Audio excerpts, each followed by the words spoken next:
Hi നമസ്കാരം. ഇന്ന് ഞാൻ പറയാൻ പോകുന്ന ടോപ്പിക്ക് എന്താണ് dark night of the soul. നമ്മുടെ സോളിന് കിട്ടുന്ന ഒരു വേദനയാണ്, ഒരു ഷോക്ക്, സോൾ ഷോക്ക്. ഇത് അനുഭവിച്ച് തന്നെ അറിയണം അതിൻ്റെ ഒരു പ്രശ്നം എന്ന് പറയുന്നത്. കാരണം നമ്മൾ നിന്ന് കത്തുകയാണ്, അത്രയ്ക്കാണ് നമ്മൾ അതിൻ്റെ ഒരു പെയിൻ എന്ന് പറയുന്നത്. ഇത് നമുക്ക് പല തരത്തിലുണ്ടാകാം. നമ്മളുടെ കുട്ടികളിൽ നിന്ന്, നമ്മളുടെ ബന്ധുക്കളിൽ നിന്ന്, അല്ലെങ്കിൽ പിന്നെ നമ്മുടെ റിലേഷൻഷിപ്പിൽ നിന്ന്, പലതരത്തിലുള്ള റിലേഷൻഷിപ്പിൽ നിന്ന്, അല്ലെ നമ്മുടെ ഒരു വ്യക്തിയുടെ കുടുംബജീവിതത്തിൽ നിന്ന്, ഇതിനെല്ലാം ഈ സോളിന് ഷോക്ക് കിട്ടും. അല്ലെ പിന്നെ നമുക്ക് മാരകമായ എന്തെങ്കിലും അസുഖം, ഇതൊക്കെ വരുമ്പോഴാണ് നമുക്ക് ഈ ഒരു ഇത് എന്ന് പറഞ്ഞാൽ നമ്മുടെ ആത്മാവിനെ അത്രമേൽ ഏറ്റവും കഠിനമായ രീതിയിലുള്ള ഒരു വേദനയാണ് ഈ dark night of the soul എന്ന് പറയുന്നത്.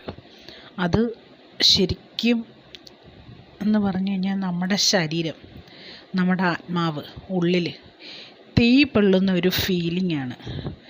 കാരണം അത്ര വേദന. ഇത് കരയാൻ പറ്റുമോ, കരഞ്ഞു കളയാൻ പറ്റുമോ, ശ്വാസം വിടാൻ പറ്റുമോ?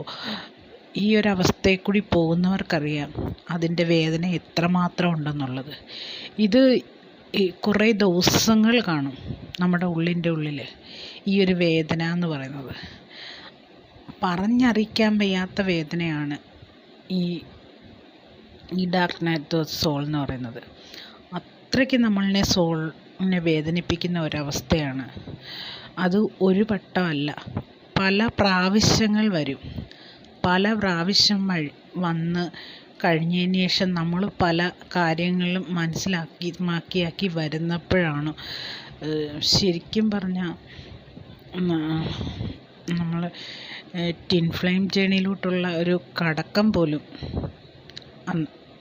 അല്ല. ട്വിൻ ഫ്ലെയിം വന്നതിന് ശേഷം മാത്രമല്ല ഈ പലതരത്തിലുള്ള സോൾ ഷോക്കുകൾ വന്നു കഴിയുമ്പോഴത്തേനും അന്നേരം നമ്മൾ ഈശ്വരനോട് സറണ്ടർ ചെയ്യും. എന്താണ് നമുക്ക് മാത്രം ഇങ്ങനെ ഓരോന്നും ഘട്ടം ഘട്ടമായി ഇങ്ങനെ വേദനകൾ തന്നുകൊണ്ടേയിരിക്കുന്നതെന്ന്. ആ സമയത്തായിരിക്കും ചിലപ്പം ശരിക്കും ഡിവൈൻ ഈ ജേണി പോലും നമുക്ക് സ്റ്റാർട്ട് ചെയ്യാൻ പറ്റുന്നത്. നമ്മളുടെ ജീവിതത്തിലേക്ക് ഇങ്ങനെ ഒരാളുണ്ട്, ഇതറിയാൻ വേണ്ടിയാണ് നമ്മളിങ്ങനെയൊക്കെ അനുഭവിക്കേണ്ടി വന്നത് എന്നൊക്കെ, നമ്മളെ തിരിച്ചറിയാൻ വേണ്ടിയാണ് എന്നൊക്കെ നമുക്കറിയാൻ കഴിയുന്നത്.